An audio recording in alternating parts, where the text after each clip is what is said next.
So welcome. Thank you so much, all of you, for attending, whether you are here and live listening to us or just kind of watching this recording after the fact. We're just so grateful for your time and excited to speak with all of you today about a really important topic to all of us. And hopefully we'll be able to teach you something that maybe you didn't know before this webinar. So to start, I'll just introduce myself. My name is Erin Craw, and I am the research coordinator at First and Wellness. I am the daughter of a first responder and a doctoral student studying health communication, specifically within first responder professions. So we do a lot of research on mental health and wellness, and have just really, really loved my role here at First and Wellness and being able to work with first responders. So again, thank you so much for everyone for attending. I do want to just let everyone know that the presentation today will be available to all of you, so you will have access to that and the recording as well. So anything that we're sharing today will also be shared with you, and you can always send us an email as follow-up with any additional questions, although we'll have some time today at the end of our discussion to go over any of the questions that you might have. So again, the topic of today is cancer and cardiovascular disease risk reduction and enhanced early detection. And our first speaker is going to be Todd, and Todd Leduc is Chief Strategy Officer at LifeScan Wellness Centers, retired after nearly 30 years of fire rescue service. Also the Secretary of International Association of Fire Chief Safety, Health and Survival Section, an editorial board of the IAFC publication On Scene. Also holds a master's degree in executive fire service leadership, and is credited as a chief fire officer, certified emergency manager and fellow of the Institute of Fire Engineers. He has served as faculty in the MPA program at AMC and is the editor of Fire Engineering Surviving the Fire Service book. So a lot of experience, and Todd is going to kick us off today and start our discussion. Thanks, Erin. I appreciate such a made me sound so stuffy though as a bio. So at heart, I'm just really simply a firefighter and first responder that has a passion for preventing occupational disease and all too commonly, unfortunately, occupational death in first responders. So when we talk about occupational disability and diseases, particularly in first responders and in particular in firefighters, the two large elephants in the room are exactly what Erin touched on. One is occupational cancer, and the other is occupational cardiovascular risk. And I want to just kind of lay a little bit of foundation on what we know about those two occupational risk factors. And then what are some things that we can be thinking about to minimize that risk? And, the whole goal for me is to assure that fellow brother and sister first responders serve a long and healthy career in service to their communities, and then enjoy a long and healthy retirement. But in order to do that, we need to be mindful of what are the practices we can be doing to do our part to assure that we mitigate as much of the risk as possible. And I'm thrilled in my new role with LifeScan. This is the first collaboration we've had with First and Wellness, and we've got some great talent here that's come together. And it's going to talk about, I'm going to talk a little bit about prevention and early detection, but we're going to see how total wellness and wellness and health is really interconnected on how we take care of ourselves. So, Erin, if we can spool up the presentation, I appreciate it. So, a little bit about LifeScan Wellness Centers. We're in the States the largest provider of occupational firefighter and law enforcement physicals. We see this year we're on track to see 50,000 first responders in the United States. We're in over 25 states and growing. For my West Coast colleagues that are on the presentation, and we've got some East Coast folks, we're up and down the coasts and in between. So the goal is to provide early detection prior to first responders having an occupational life-threatening illness or disease process that either sidelines them from the career they love or takes their life. So let's take a look at some of the stats here. We'll first talk about occupational exposure. We know statistically here with some of the work that's been done stateside that general population, there's a likelihood at some point in each one of us lifespan that 40% or so, using round numbers, will battle some form of cancer during our lifetime. Obviously, that risk tends to increase as we age. There's obviously genetic and lifestyle factors that drive it as well. But we've got another kind of conundrum when we're first responders, and in particularly firefighters, is that we're exposed to, I call it here on this presentation slide, toxic soup. But we're exposed to a bunch of carcinogenic producing products. So products of combustion that when things burn, they give off gases. We're exposed to those gases, and we've been able to quantify that many of those gases have carcinogenic properties, meaning they cause cancer. There's just a half a dozen or so of those chemicals on this screen for a couple of reasons. One is that's as many as I could fit in. Two, we know that there's byproducts of combustion that exist, and the research is not there yet to tell us whether it's carcinogenic or not.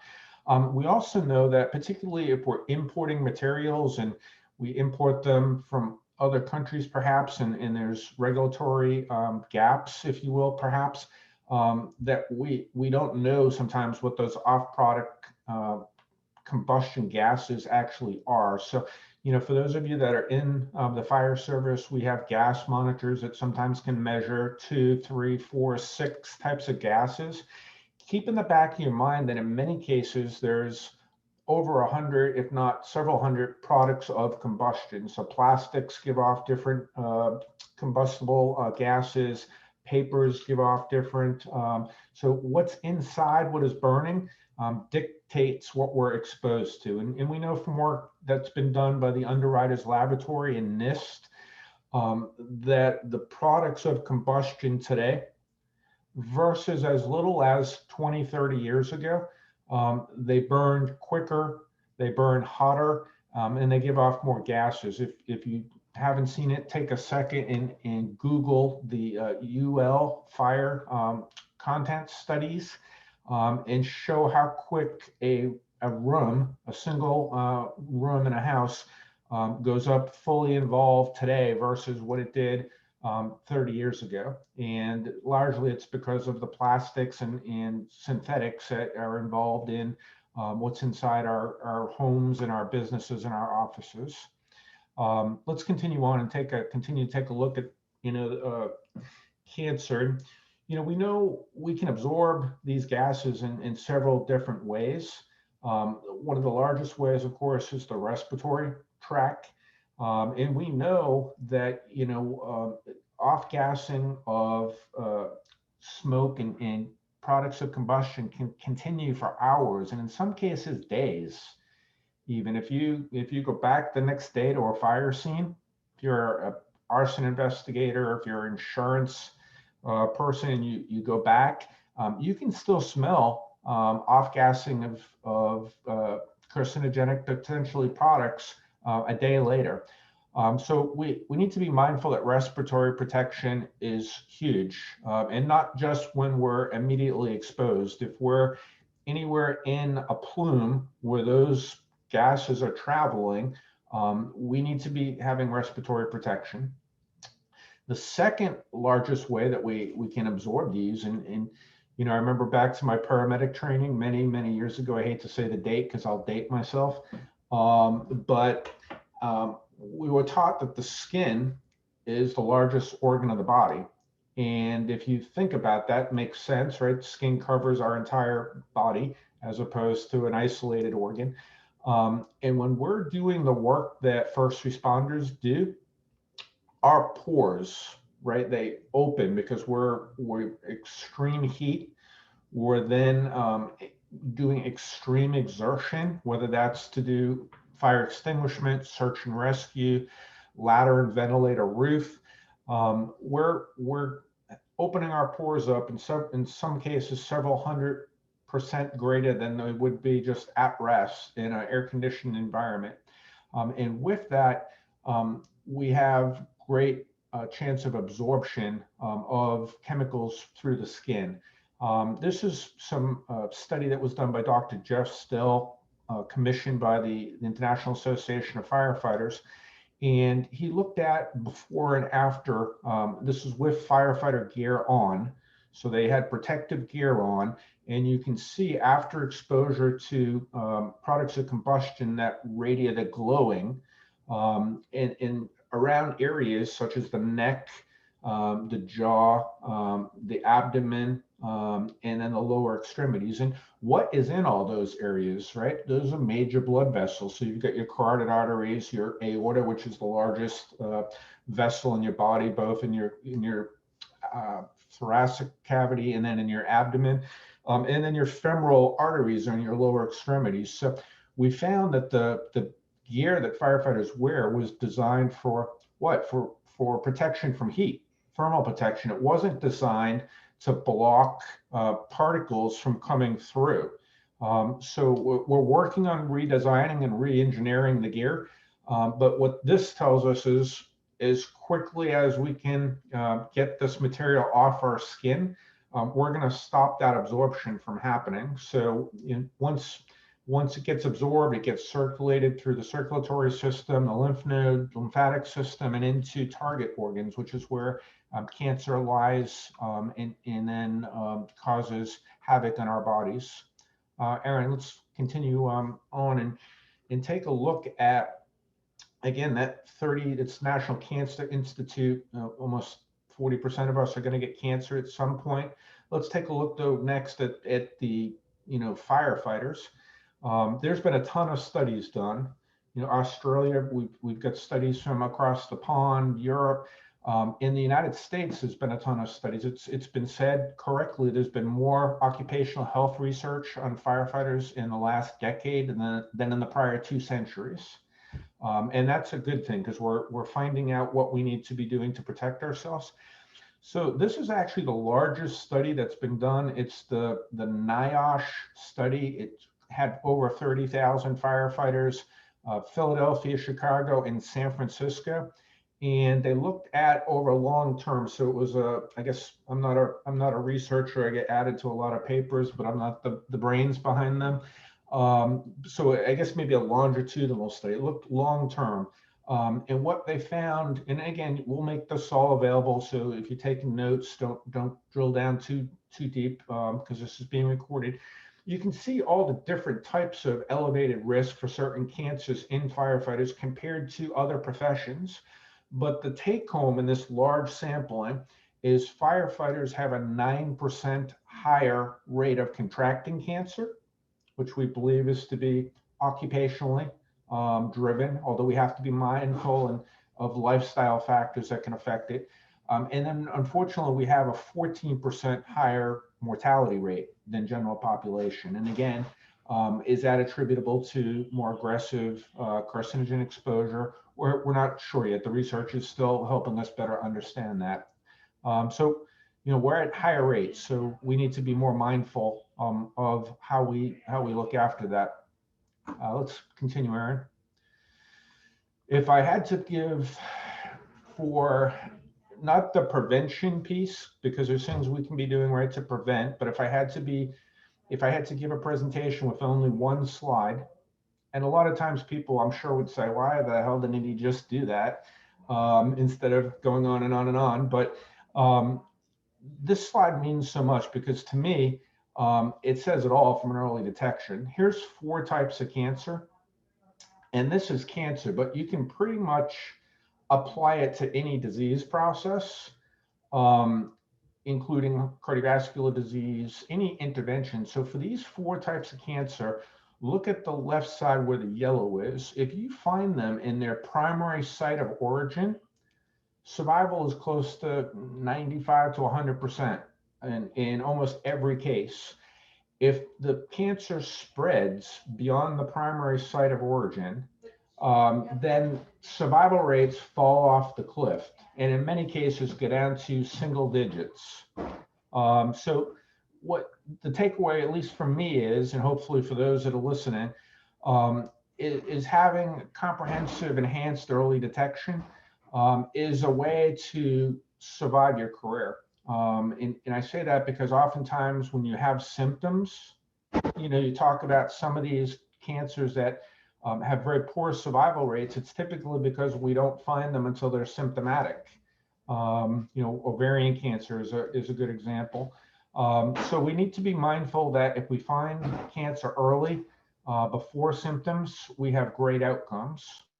And Aaron's going to continue as we take a look. And I hate to be a bean counter, but that's the world we live in. Is everything's got a cost associated with it. So the Rand Corporation, which is very well respected, took the NIOSH study that I just referenced, and they did number crunching of the economic impacts of finding those cancers early, and that's the healthcare impact, but also the departmental impact, right? Because if someone's off getting cancer treatment, likely they're going to not be sitting on the rig going to fire call. So now you've got to replace that person, oftentimes with time and a half, and there's workman's comp cost. So look in almost every case how less expensive it is to find and treat an early cancer. And again, this is cancer. Take the same thing and apply it to hypertension, cardiac issues, diabetes, all the things that we get confronted with in the first responder world. And then look at the closer to $1 million almost in every case for a later stage diagnosis. So to me, I mean, it's a no-brainer. You get better survival, and you save the healthcare system and the employer money from focusing on early detection. Thanks, Aaron. We'll continue to march downfield. I want to segue here a little bit to sudden cardiac death. We know that well, let me say we know a lot of the fire service is impacted by cancer. In the States, we're still trying to figure out the magnitude of that. We have the National Firefighter Cancer Registry that is now law and is up and running, and that'll help us better understand how many firefighters contract cancer.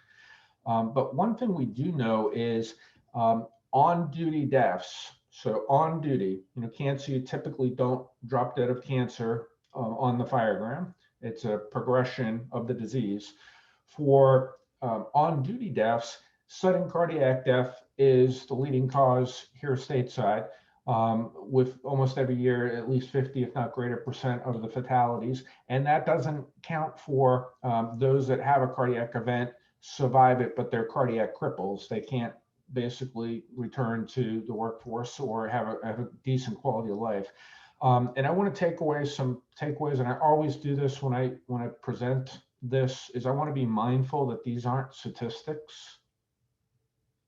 These are brother and sister firefighters that are no longer with us, that gave the ultimate sacrifice in serving their community.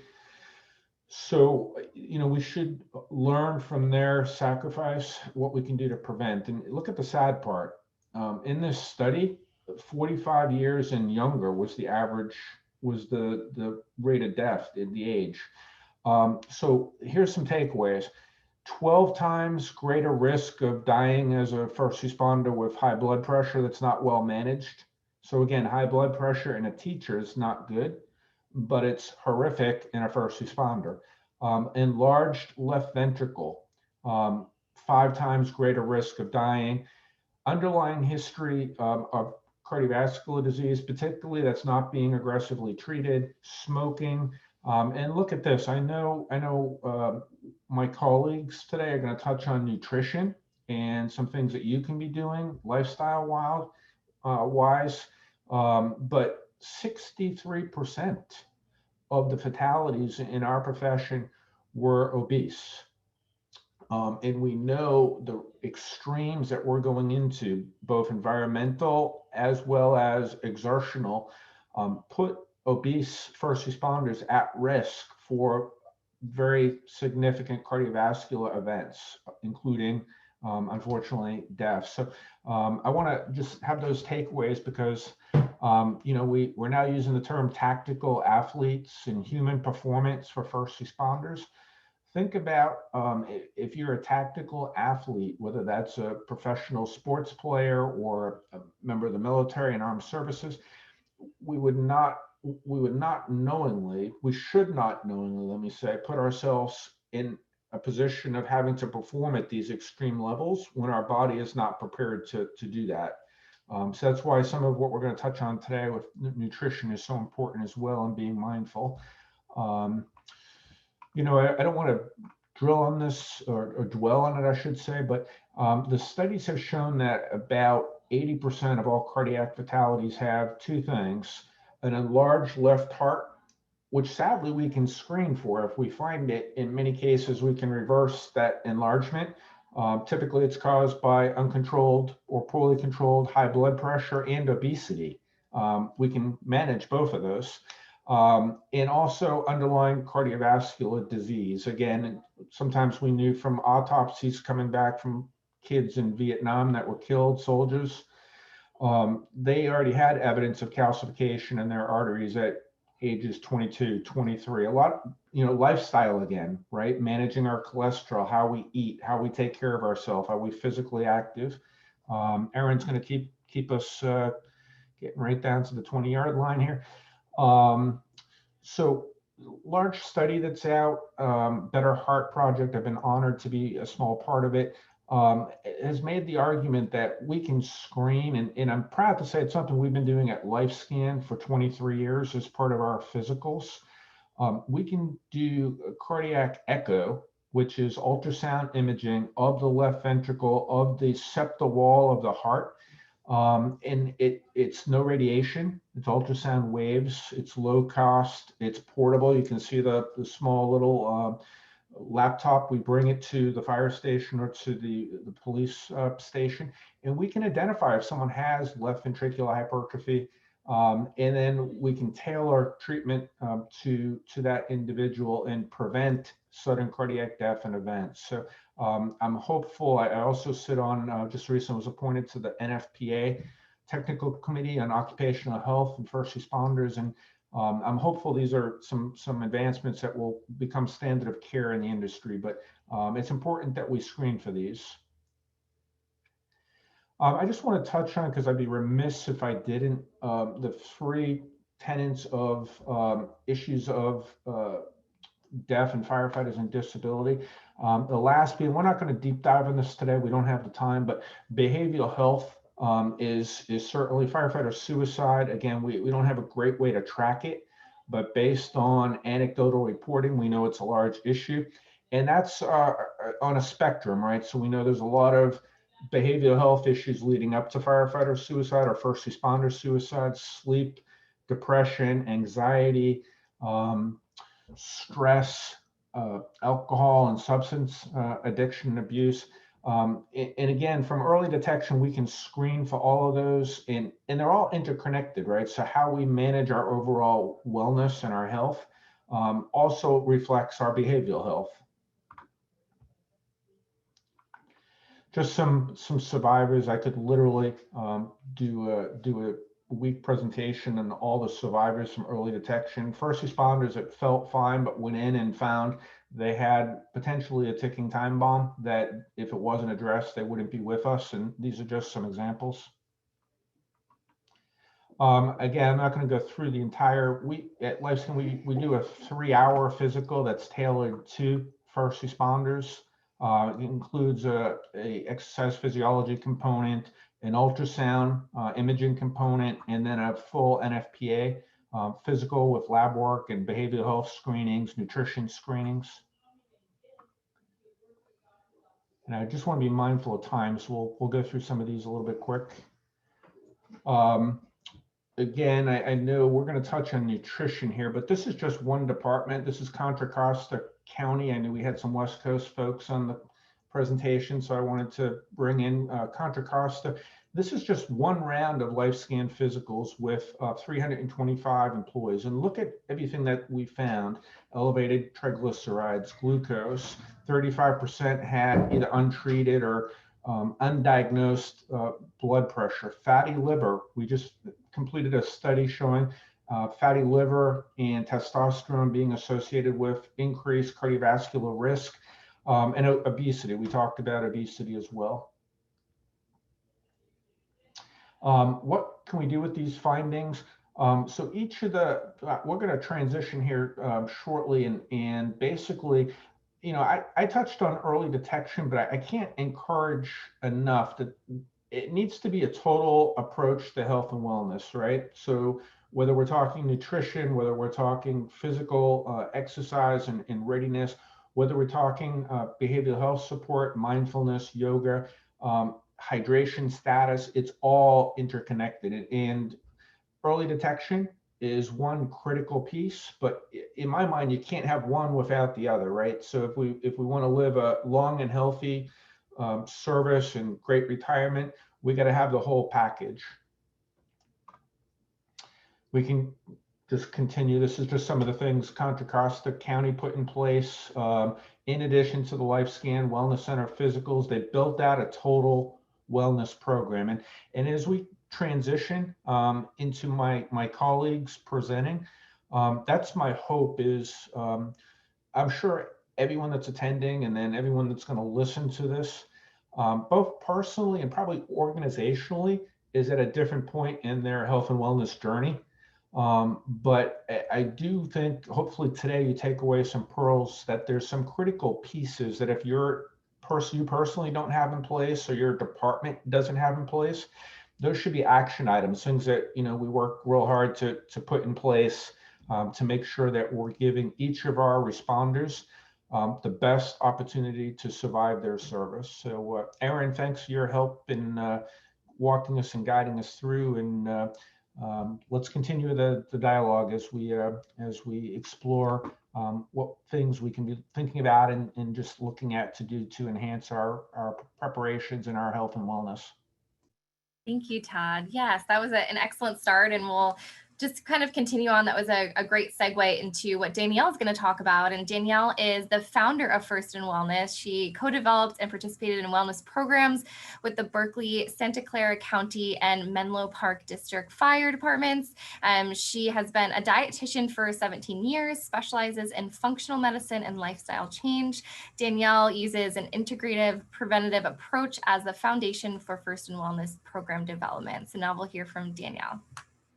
I'm just going to share my screen, so give me just a second. All right. Okay. Can you guys see my screen okay? Looks great. Okay, fantastic. Thank you, Erin, and thank you, Todd, for that great information. That's going to be a good platform for us to jump off of today and just talk about some things that you can do for prevention. So, First in Wellness, we put together health and wellness programs for first responders. Right now, we're working with fire. Our current program that we're running is a 90-day program where we talk about nutrition, mental health, and sleep. And we also have an exercise program in there that runs for the full 90 days. So today, I'm just going to focus on the first module that we cover, and that's nutrition. So let me try to get rid of this because there we go. So right now, I'm just going to talk about, not really going to cover your unique cardiac and cancer risk because Todd just covered that so well. But I do want to talk about how you're in control of your health, not me, not your doctor, not your genes, how nutrition choices can impact your risk for health or disease, and then how you can leverage your fork, which is probably one of your most powerful weapons to protect your health, and not only just survive the fire service or police or whatever type of first responder you are, but actually thrive and live the life that you want. So that's really important to us at First in Wellness, not that you're just kind of getting by, but that you're actually thriving and feeling great and able to go do the things you like to do and love to do and live that life that you really want. So you're well aware of your risk for cardiac health and cancer as a first responder. And you know now, if you didn't know before, that there are specific risks that come with your job. So I'm not going to go through those, but there also are several individual risk factors that we all have just as human beings on this earth. Most of those you have control over. And these include things like your health status, your body weight, and your lifestyle choices. And fortunately, there is a ton that you can do to protect your health. And today, just for the sake of time, I'm just going to focus on nutrition. But in future webinars or discussions, we can talk about sleep, fitness, stress modulation, your mental health, supporting your body's natural detoxification, reducing non-job related toxin exposure, and so on and so forth to help to protect your health. Let's start with just looking at how you're in control of your health. You're really steering this ship. Your genetics only account for about 20 to 30% of your health outcomes. Lifestyle choices account for about 40 to 50%. And then that other 20% of your health outcomes are influenced by your social interactions or lack thereof, and then also environmental exposure. So really that's 60 to 80% of your health outcomes that are in your hands and not your genes. So I just really want to stress that, because I definitely hear people, past patients, firefighters that I've worked with that, they have maybe a family history of hypertension or heart disease or some sort of cancer. And the good news is that, your genetics only play a small role. Really, we have so many things that we can do to protect our health. So making those healthy lifestyle choices really reduces your risk for cardiovascular disease and cancer, which we're going to focus on today.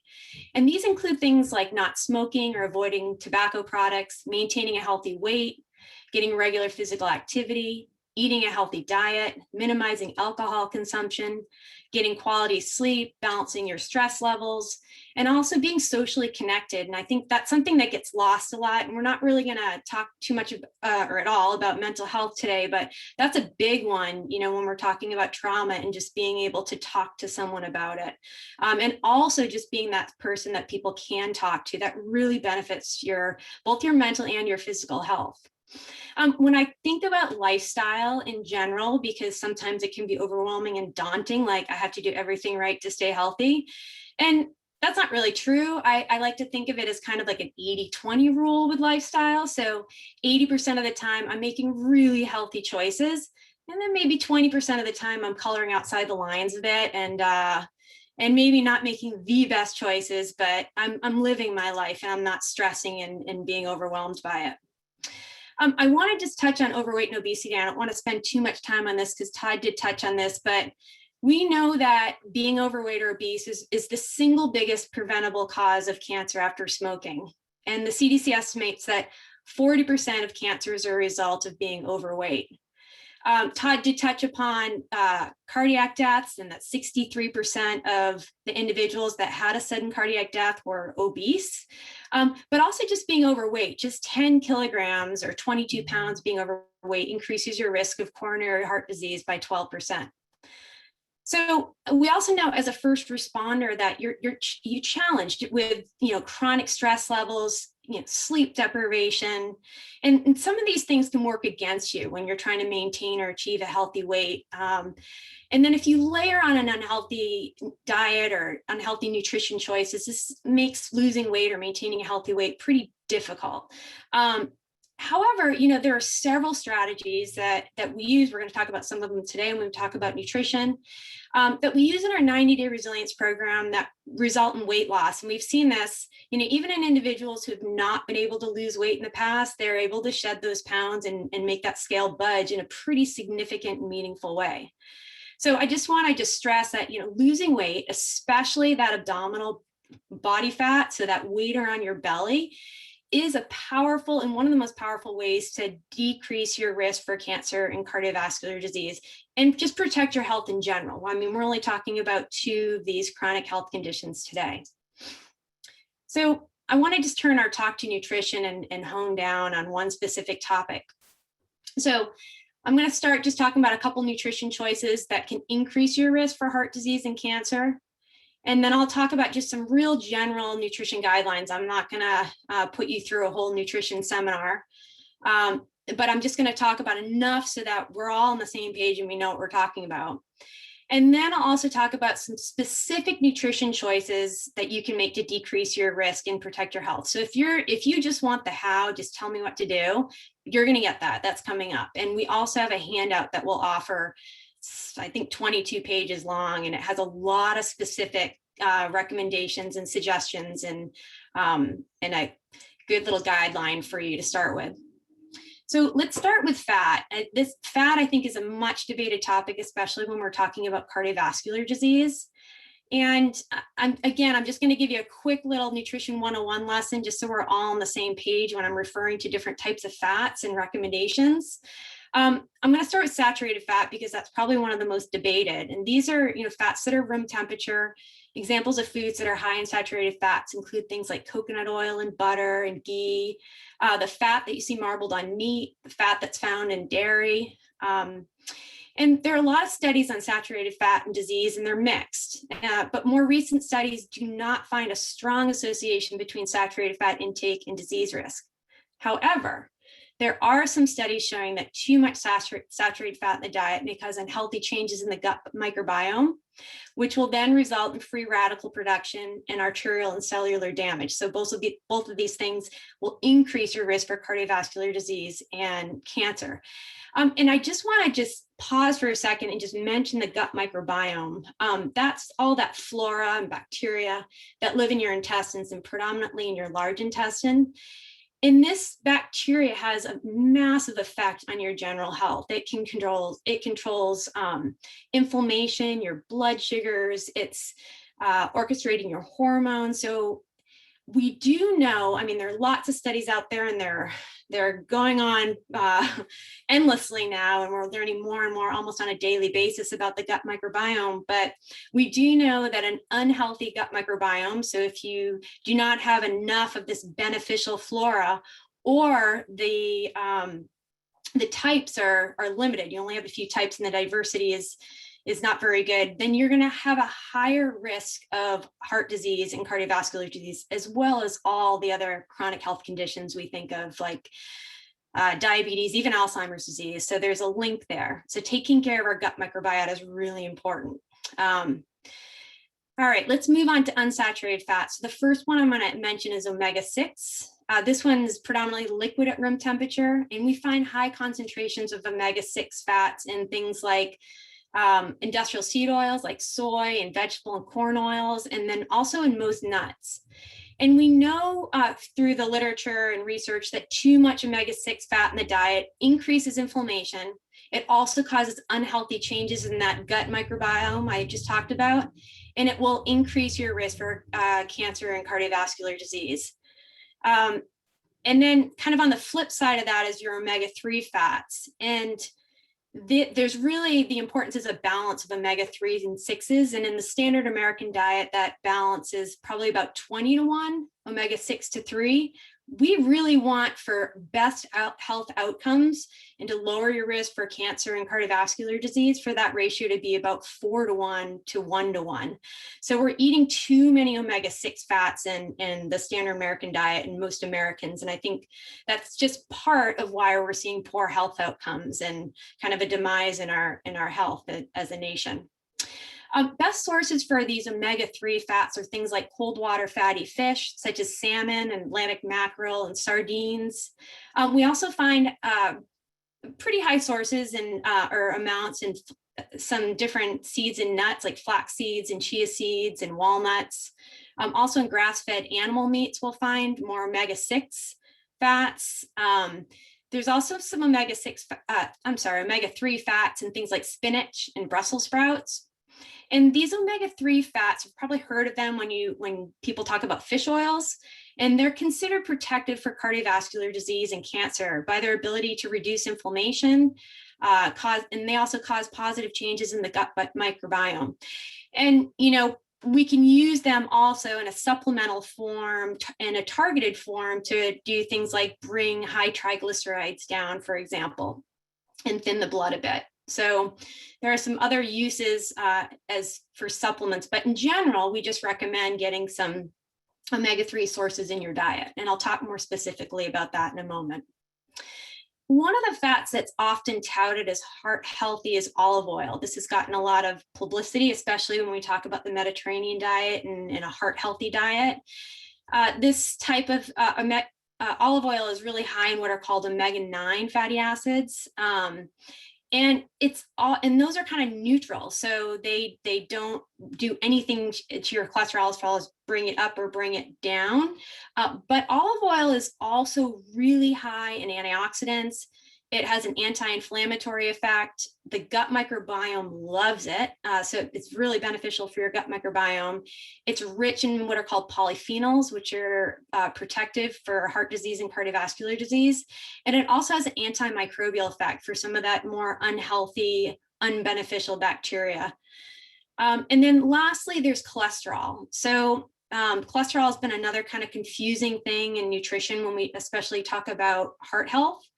Cholesterol is a nutrient in the fat family, and it's valuable and vital. And I often see, maybe not often, but I do see doctors driving cholesterol levels down to what I think is a little bit too low. Cholesterol is a precursor to making vitamin D in your body, and also to making hormones such as testosterone. And I know Todd just mentioned a study going on with looking at testosterone and cardiovascular health. So it is vital. And I also want to point out that cholesterol is made in your body, your liver makes it, and then we also get it from our diet. And dietary cholesterol for most individuals, and I want to stress most, does not increase blood cholesterol levels. However, there is a small number of people who are genetically set up as what are called hyperresponders to saturated fats and cholesterols. You can do blood tests for this, but these are typically the people that go on like a keto diet or a really high fat diet and their cholesterol shoots way up. So they have an elevated reaction to eating saturated fat and cholesterol, which will increase their cholesterol. And so these are people that I'm definitely recommending a more Mediterranean type diet. And I'm going to talk more specifically about that in a moment as far as their fat sources. But for most of you, cholesterol in foods is not dangerous. But with everything else, I typically recommend moderation and not going and eating a whole ton of cholesterol from your animal products in your diet. All right, so how much fat should you eat? Well, I'm going to say this again and again. That depends. I'm giving really general nutrition recommendations here. It's going to vary from one person to the next. But for most people, about 30 to 50% of calories from fat is a healthy range, with variations for things like health status and exercise. I also want to point out that fat and carbohydrate percentages in your diet have an inverse relationship. So as your fat intake goes up, your carbohydrate intake is going to go down, and vice versa.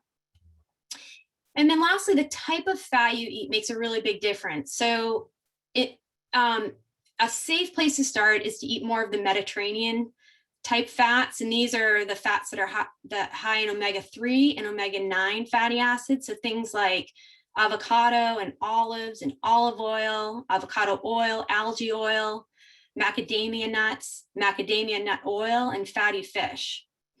And then consuming a low to moderate amount of saturated fats, such as coconut oil and ghee and butter, some fatty meats. And then, we all require a little bit of saturated fat just for our cellular structure, and some might be okay with higher consumption, but in general, I just recommend that to be a low to moderate amount. And then eating a low to moderate amount of omega-6 fat. So the way to do this is to limit nuts and seeds to maybe 2 small handfuls a day, because there are a lot of health benefits to eating nuts and seeds. We just don't want to overdo those omega-6 fats. And then also just completely avoiding industrial seed oils such as soy oil, cotton, corn oil, safflower, sunflower, and vegetable oils. Another type of fat in our food supply is the artificial trans fat. So there are natural ones in nature that are found in meats, and these are safe in moderate levels.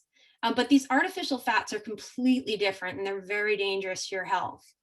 They're made from vegetable oils. They get chemically altered to make them solid, which just extends the shelf life of food. And it also changes the mouthfeel and the consistency of the food. So it tastes better. The problem is your body, it can't process them. They're totally foreign. It's poison. And there is a strong association between the intake of trans fat and heart disease. So we know that they cause inflammation in the arteries. It leads to plaque buildup and cardiovascular disease. It also, consumption of trans fats will inhibit the metabolism of omega-3 and 6 fatty acids. And there is a potential association between the intake of trans fats and cancer. There's more literature growing, but we see this especially in things like mouth, esophageal cancers, colorectal, and prostate. So how do you avoid these trans fats? You have to do a little bit of detective work and actually look at the ingredient list. We can't rely solely on what's listed as the amount of grams of trans fats. They only have to list that on the label if it has 0.5 grams or more. So if they're 0.4999 grams, they can write 0. And over a course of a day, especially if you're eating a lot of processed foods, that's going to add up. And the recommended amount of trans fat is 0 grams per day because they're so lethal to our health.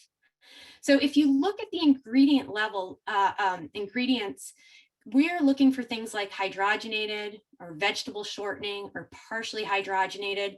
If it says any of those things in the ingredient that list, then it means that there is trans fat in that food, no matter what they write. We just know that it has less than 0.5 grams. And foods that you're going to see, I mentioned processed foods, but microwave popcorn, non-dairy creamers, packaged pastries and muffins, crackers, packaged snack foods. So these are where you're going to find these trans fats. And I'm also going to talk just a little bit about carbohydrates. This is the last macronutrient. I'm not going to go into protein today, but I think carbohydrates is a pretty big topic, and I've had some heated discussions on this topic in nutrition, especially when we start talking about cardiovascular disease. It seems like fat and carbohydrates are the 2 macronutrients that get debated the most. In basic terms, carbohydrates can be classified as what's called simple or complex. In simple carbohydrates, these are the ones that are quickly broken down and absorbed into the bloodstream after consumption. So these are things like pasta, sweetened soft drinks or juices, candies, breads made from refined flours. And what happens is they cause a rapid spike in your blood sugar, which over time is going to increase your risk for heart disease and cancer. So it's really well known that insulin resistance increases your risk for cardiac disease. And I'm not just referring to diabetes. Just having an elevated blood sugar will cause arterial damage and inflammation. And we know that this is then going to lead to plaque buildup and hardening. So if you have a belly, if you gain weight in your belly, then you most likely have some insulin resistance. And so, these simple carbohydrates are not going to be your friend as far as protecting your health. Complex carbohydrates are a little bit different, or quite a bit different. They take longer for your body to absorb, and they don't cause that rapid spike in blood sugars, especially when eaten alone. And I'm referring to, most of us eat a mixed meal with fat and protein and carbs, but if you're just eating a carb, that's what I'm talking about as far as these blood sugar spikes in general. Your complex carbohydrates have more fiber. They also have a less branch structure, so the enzymes can't break them down and dismantle them as quickly. Examples of complex carbohydrates are things like your starchy vegetables, like winter squashes and sweet potatoes, your whole grains like quinoa and brown rice, and your fiber-rich fruits such as berries and apples, and beans and lentils.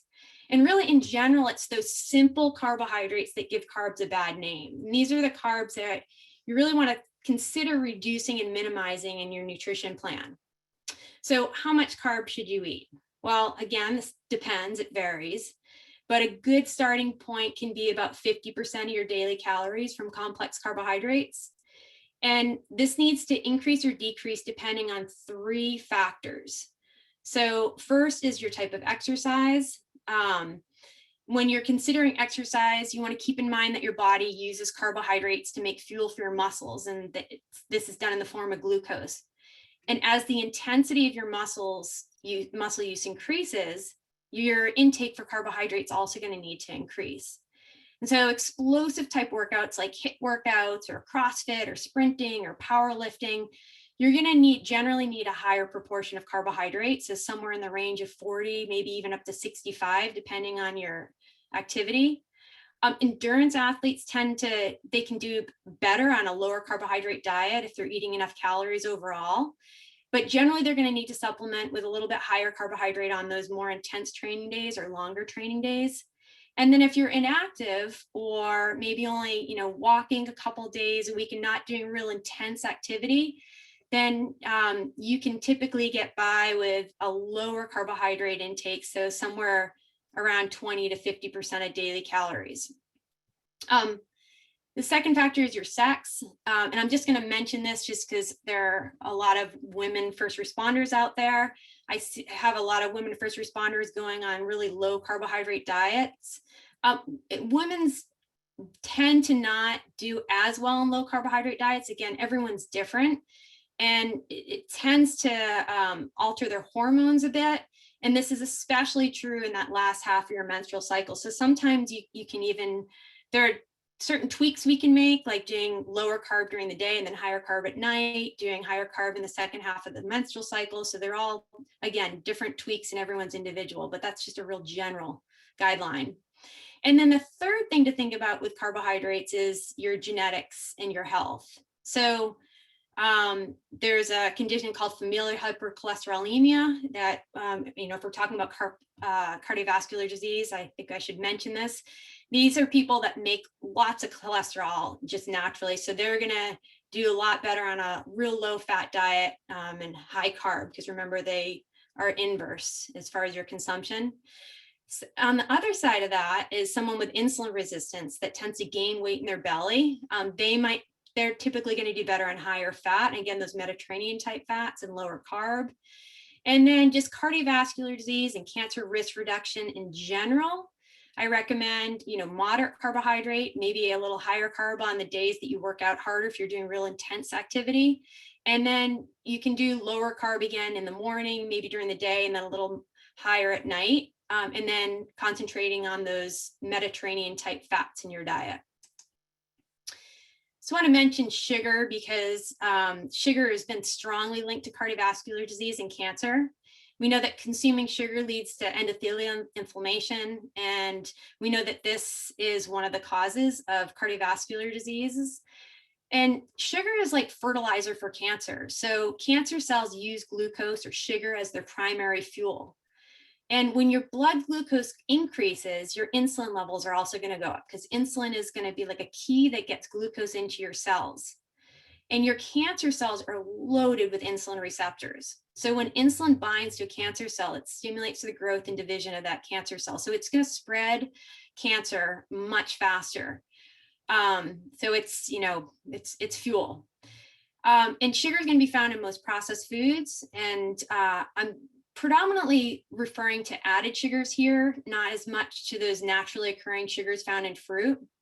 Although your health would benefit from reducing sugar in overall, but I'm just going to concentrate on limiting added sugars right now. And probably the best way to do this is to take a look at a food label and look at the amount of added sugars in that food. So this specific one, for 8 fluid ounces of this beverage, it has 25 total grams of sugar and 23 of added sugar. So it's predominantly added sugars. My general recommendation is, if the food has more than 5 grams of added sugar per serving, then it's not your best choice for protecting your health. And then as far as a daily amount of added sugars, the general recommendation is to try to keep it to 20 grams or less per day. And again, if you want to reduce total sugars overall, you can do that same thing, just looking at the total sugars versus only the added sugars. And then processed foods, we know, contain some of the things I just talked about that are going to increase your risk for cardiovascular disease and cancer, things like added sugars, trans fats, simple carbohydrates, omega-6 fats. So again, I like to kind of use this rule of 5 when I'm looking at processed foods. What I'll do is I'll look at the ingredient list on the package, because it's hard to totally stay away from packaged foods, but we can make better choices. And I look at the list of ingredients, and ideally I want to find, if I'm eating a packaged food, something that has 5 ingredients or less. And all of those ingredients are actual food items. One exception for that rule of 5 would be if it has a lot of herbs and spices that might make the list slightly longer. But in general, the less processed the food is and the more it is in its natural state, the healthier it's going to be for you and the more protective it's going to be for you. And then the last thing I want to mention just about foods and their impact on your cancer and cardiovascular risk is just the food preparation. So we know that cured and pickled foods often contain what's called nitrates.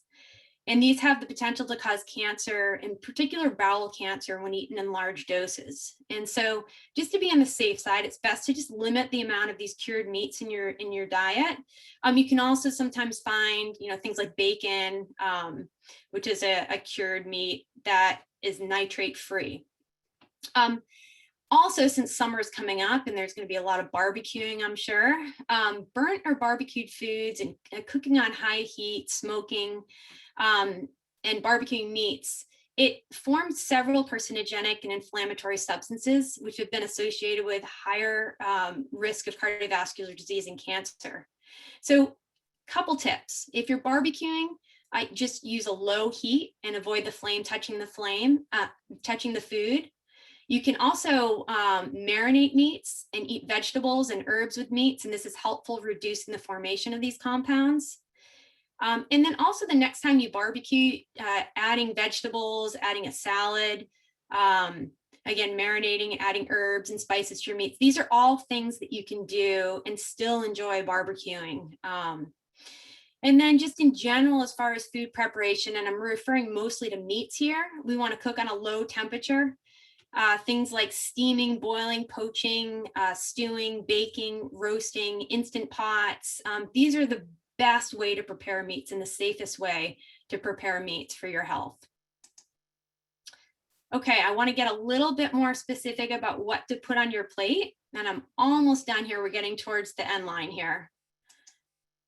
So I've mentioned the Mediterranean diet a few times, and this has been the most well-studied diet for both heart disease and cancer risk reduction. It's plant-rich, it's high in fruits, vegetables, whole grains, legumes, lentils, olive oil, and olives. There's a moderate amount of fish and poultry and dairy, especially fermented dairy like plain yogurt in it. There's small amounts of fatty meats and red meats. These are eaten in moderation, and same as saturated fat. And then it's very low in processed foods and sugar. So that's kind of a general overview of the Mediterranean diet. In the First in Wellness 90-day program, we recommend kind of a variation or a modification of this Mediterranean diet. We do that because with first responders just with chronic stress and chronic stress hormones such as cortisol, this can cause more central weight gain and more insulin resistance. So we've modified the plan for a little bit better blood sugar regulation, weight loss or weight maintenance, reducing inflammation. And so it's slightly lower in carbohydrate. It's really heavy in vegetables. Moderate meat. So meat is more of like a side dish versus the main meal, but we don't take out meats. And then we emphasize eating Mediterranean type fats.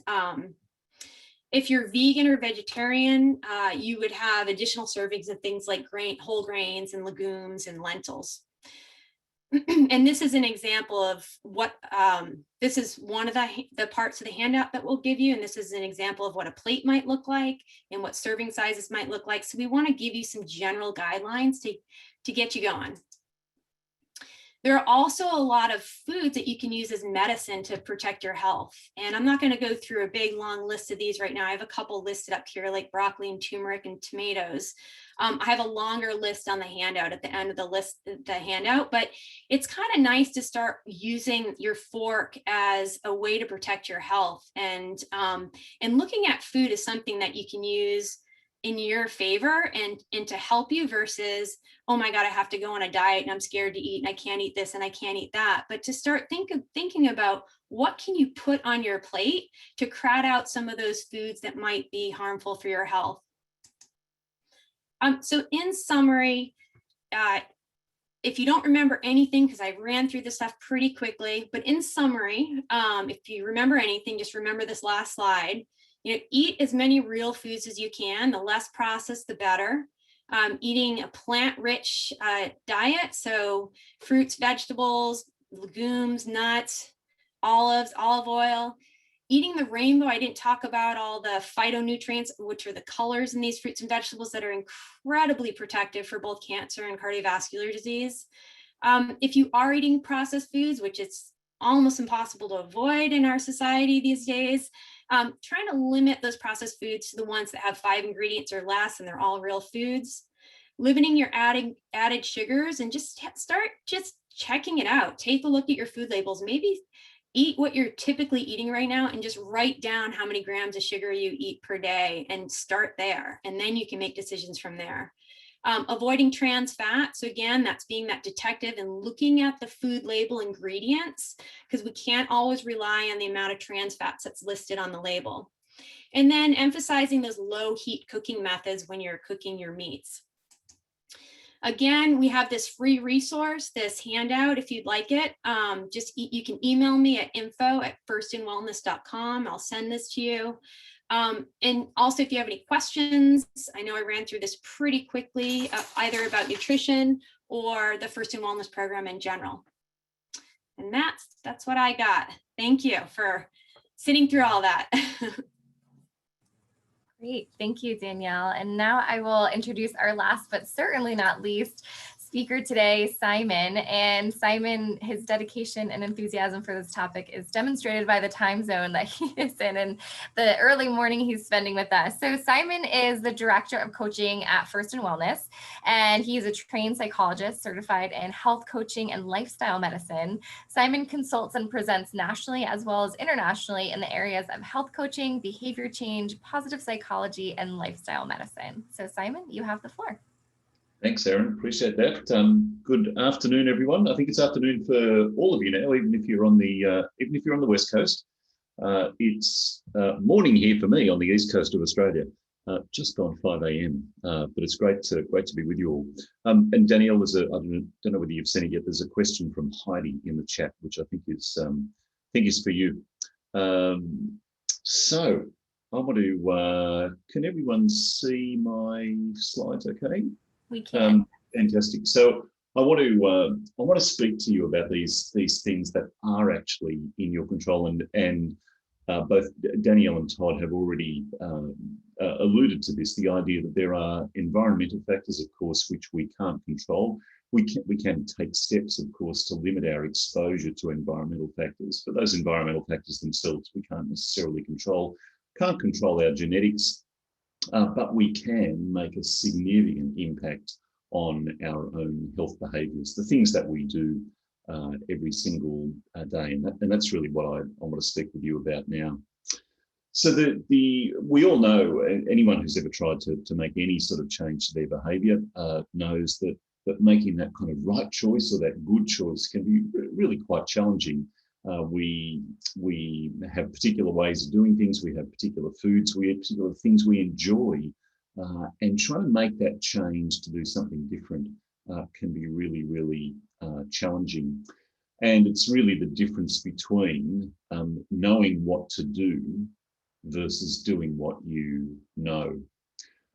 We know that the action that we take is a combination of knowledge and behavioural change, not just the knowledge, and this is really important, and many people I speak to, and you may have even had this experience yourself, maybe you go to your physician, maybe you go to maybe a physical therapist or someone like that, and they tell you what you should be doing. They give you knowledge, and the knowledge is very valuable, but the knowledge alone won't get you over the line, of course. You need to match that up with other things, and in particular behavioural change. So all those things, nutrition, exercise, sleep, stress modulation, danger avoidance, all really important things to have the knowledge about. But if you don't match them up with behavioural change, it's a bit like having a shiny new car and no one to drive it. The knowledge itself doesn't get you over the line. The most important message, of course, is that the power to make those healthy changes does sit within all of us. We can all make those choices. And this really is the engine room of health. This is what drives our health, those choices that we make. Many of us have been brought up to think that when it comes to making behavioural changes, you just set a goal and go for it. You decide what you want to do and you just get about and start doing it. Well, when you dig into the real science of behaviour change, we learn something a little bit different from that. So the idea that the first thing we should do is set a goal probably isn't as helpful as we might think. What we really should focus on is the why we want to do this. And I'm going to invite you right now to think about, why do you keep doing the job that you do? Do you want to extinguish 1,000 fires by the time you retire? Probably not. Do you want to rescue 1,000 people? Do you want 1,000 hours of driving a ladder? Do you want 1,000 honourable citations from your supervisor? And I suspect the answers to all those questions are no, no, no, and no. We don't do our jobs because of those things. We do our jobs because of what really, really matters to us in our lives, what you might call core values. We keep doing what we do because of those values and because of the vision that we have for where we want to be in our lives and for the impact that we want to make, not on things, but on the people around us, the relationships that we have with the people around us. And in the same way as your professional life needs those inputs to keep you connected and thriving professionally, our health needs the same inputs to keep us healthy. So in order to go about making health behaviour changes, we don't first start with a goal. We first start with thinking about, well, what are your core values? What are the things that really, really matter to you in your daily life? Who do you want to share your life with? Who do you want to share those joys with? Who do you want to share the sadnesses with? Who do you want to be a companion to across your life? And what's the vision that you have for your own health and wellness? When I say vision, I'm talking about imagining yourself from five years from now. What do you see yourself being able to do? What will you be able to do out there that you feel like maybe you can't currently do now? Or even if you can do it, you want to keep doing it 5 years from now. It's a really defining factor for you and a really central part of who you are. And this is where we need to be reminded that when we talk about health, health is not the end game. Often when I talk to people, I ask them why they want to make a change to their diet or why they want to increase their exercise or why they want to get better sleep. And their first answer is often, well, because I want to be healthy. But why? Why do you want to be healthy? Your health and wellness is a resource. It's just a means to an end. It allows you to do the things that really, really matter to you. So being able to connect with those really strongly and powerfully is the thing that will help you to make health behaviour changes initially, help you to kick those off, but also help you to keep them going when times get tough. So if you really, really want to improve your health, don't start with a goal. Start with something different. Start with a vision and ask yourself these questions. Where do you see your health and well-being 5 years from now? What will that enable you to do? What are you strongest at? What comes best and most easily and most naturally to you? Think back now on what have been your best experiences with your own health. What's that golden time in your life when you can look back and say, things were going so well then. I was able to do all these things that I really, really loved. What do your close friends and family say about you? And 5 years from now, what do you want to be able to say about yourself in relation to your health and wellness? Part of that is being able to know and state your own values. I'm not going to go through this whole list with you, but they're there to illustrate the idea that if we learn the language, we can find ways of expressing things that are important to us. And you're probably looking through that list right now going, that one's me and that one's me. Yeah, this one really matters to me. Understanding those things, understanding what matters to you, connecting with those things that matter to you really helps you then to start formulating your own mind where you want to go. Thinking about your strengths, what really matters to you. Unlike this guy who thought about one area of strength but didn't focus on the others. Certainly we need to work from our best strengths, because our best strengths are what resources us to make changes. But we also need to develop our lesser strengths, our lesser values. And of course, we have legs day for a reason, because we don't want to end up looking like this guy. And in the same way, when it comes to developing our values, we all need a legs day. We all need to look at ourselves and say, what are the things that I need to bring out in myself a little more? What are the things that I would love to show up in me a little more? Once you know that why, once you're able to articulate for yourself that vision, where you want to go, why that matters to you, who's involved, the strengths that you have, the values that will come to life in you, what you actually should do becomes so much clearer. And this is the real challenge, that often we start with the what and we've left out the why. And when we start with the what, we start doing something different. And after a week, 2 weeks, a month, maybe 2 months, we start to scratch our heads and ask, why are we doing this? Why am I doing this? And this is why so many New Year's resolutions, for example, fall over. People start with a what. It gets to December 31 and we say to ourselves, that's it. No, I'm going to cut out alcohol. I'm going to cut out fatty food. I'm going to go to the gym every day. But we haven't had that why discussion with ourselves. And as a result, a week, 2 weeks, a month, 2 months down the track, probably by March at the very latest, those New Year's resolutions have walked out the door. So a couple of tips from science about what works and what doesn't work. If you want to bootstrap yourself into behavior change, if you want to whip yourself into behavior change, if you want to really, if you want to boot camp yourself into behavior change, it works, but in the short term, and that's it. It's not a long-term solution to behavioral change.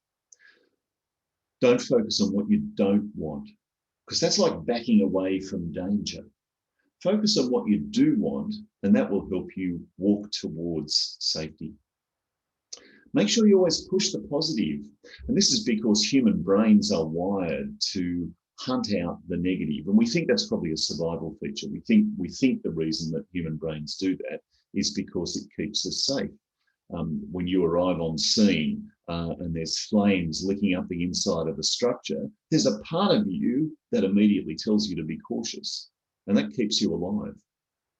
But we want to do more than stay alive. We want to thrive. And so we need to learn to push the positive in our lives as well. Be careful not to criticize yourself more for not doing something than you praise yourself for actually doing something. Recognize when you're doing good work. Put a tick next to yourself. Give yourself a pat on the back. Say, go me. Recognize the good that you are doing. All buildings need foundations.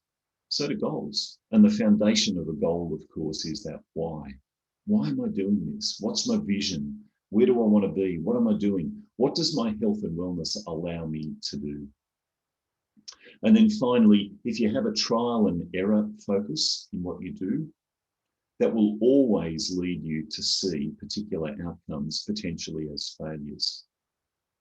But if you have a test and learn, that will enable you to see all outcomes potentially as simply opportunities to learn. So every time you try a new health behavior, don't see it as a trial and error. See it as an opportunity to learn a bit more about yourself, about what works for you, about what you can do, what your strengths are, what you can leverage, the ways that you can make improvements in your own health. See the whole process as a learning activity, as an opportunity for you to continue to develop your skills. We do this in lots of other things. When you're training for your work, you don't, for instance, have a hose rolling or hose unrolling competition, not do as well as you could have, and then shrug your shoulders and say, well, I failed at that, so I won't give it another go. You take the opportunity to learn. And based on that learning, you take the next step. And we need to do the same thing with our own health. So think about what has your attention right now in your life. And I'm going to invite you to do this right now. As you walk away from this webinar, start thinking to yourself, what is it in my life that has my attention right now? What am I getting that tap on the shoulder about? What am I getting that nudge about in relation to my own life? Once you've got that, then think about starting with a vision. Where do I want to be 5 years from now? Then focus on your values. Focus on what really matters to you. Focus on the things that you want to be remembered for when you're no longer here. Focus on the things that you want your kids to say, I remember my mum was, or I remember my dad was. Focus on the things that drive you, your whys. Leverage your strengths. Look for those strengths, identify them, work with them. And at the same time, develop the things that aren't as strong in you. And then finally, go about it through a series of small experiments. Start small. You don't have to change it all in one day. Take a small step, make a small change, and then rinse and repeat. A big change is just a series of small changes all strung together. And that is, that's me. That's me done. So thank you for that. All right. Thank you so much, Simon. So now we have some time. I think it looks like we have about 10 minutes. So I would like to open up to some Q&A. I know that there was a question in the chat that it looks like Danielle responded to, but if there's anyone else who wants to pose a question, please feel free to post that in the chat and we can discuss any of the different topics that you'd like to.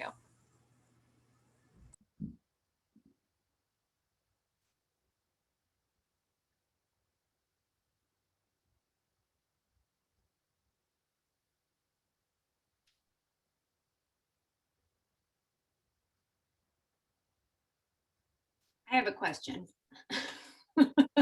Are there other topics that people would be interested in learning about in the future or discussing in the future? And if you're listening to the recording, you can always email us as well. Todd, I don't know if you want to put your email into the chat, and I'll put our email in there. Yeah, that sounds great. And I know for whether you're live with us or the recording, this is a significant amount of information to digest. But as Simon just pointed out, every journey starts with a first step, right? So it's some action items and hopefully some things that you can put into practice that combined as you continue on that health journey makes for just a healthier and safer career.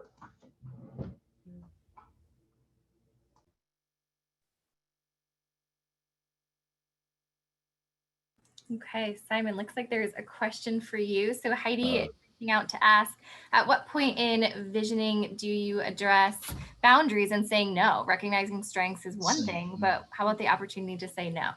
Yeah, Heidi, I'd love to, before I respond to that, I'd love to understand a little more about what you mean by the boundaries and saying no.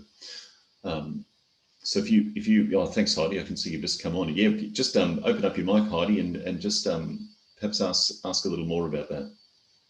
Sure. Thanks for taking my question.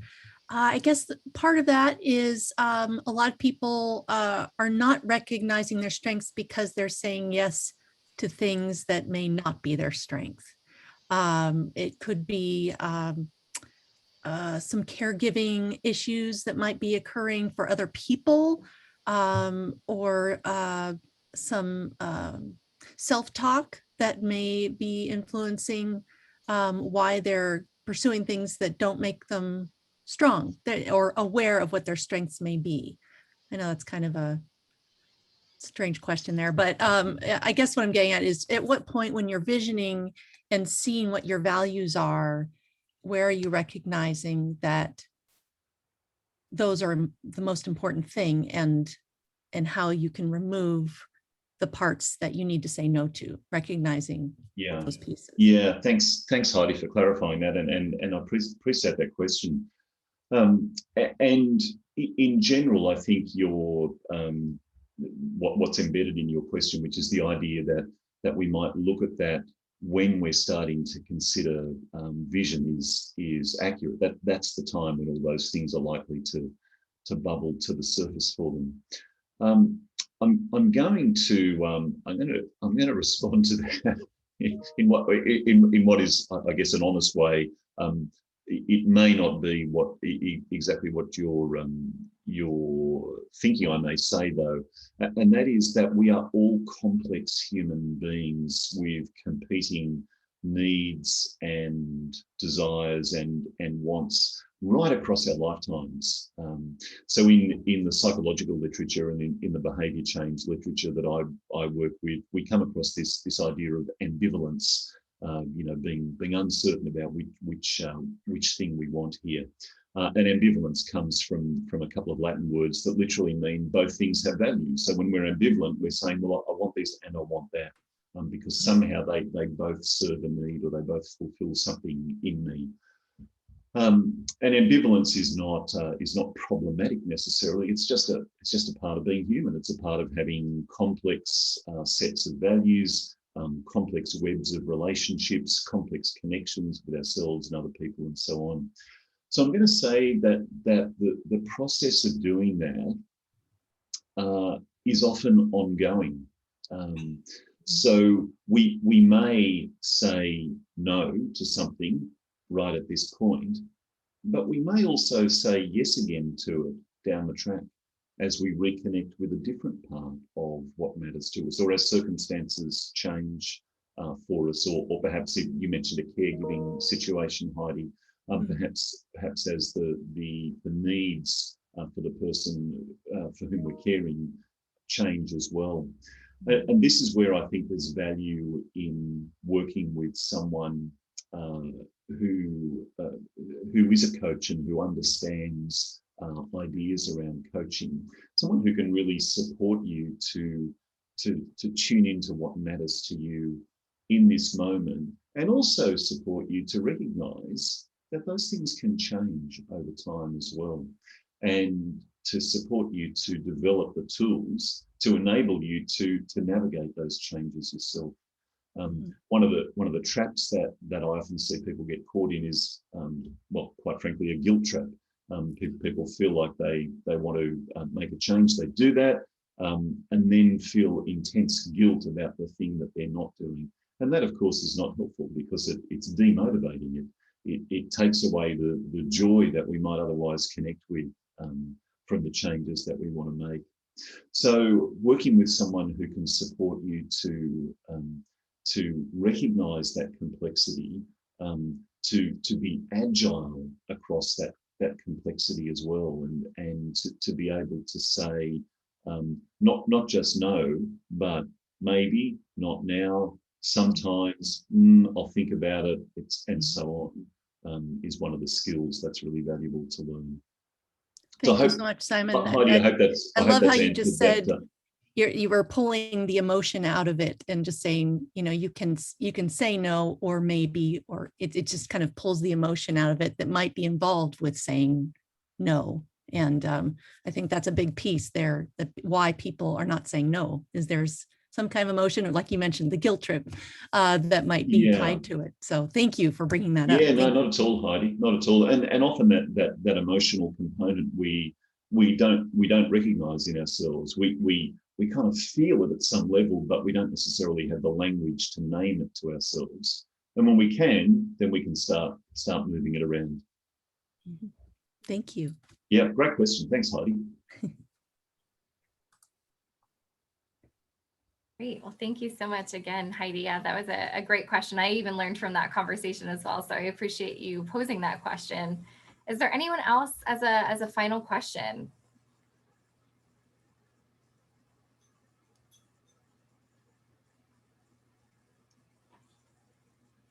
Okay, well, our emails are in the chat. So I think Todd just put his way to contact him. And then we also have our First and Wellness email. So you should have both of those pieces of contact information. And thank you so much again for all of you that are here live with us, but also that are tuning in later on. We appreciate all of you and hope that you got something out of this conversation. And thank you so much to everyone that spoke today. I know I learned a lot, and I'm hoping that everyone else feels the same way. So thank you all. Very well. Thank you, everyone. Thank you. Thank Have you. a great day, everyone. Thanks, Erin. Thank you, everyone. Thank you, Erin.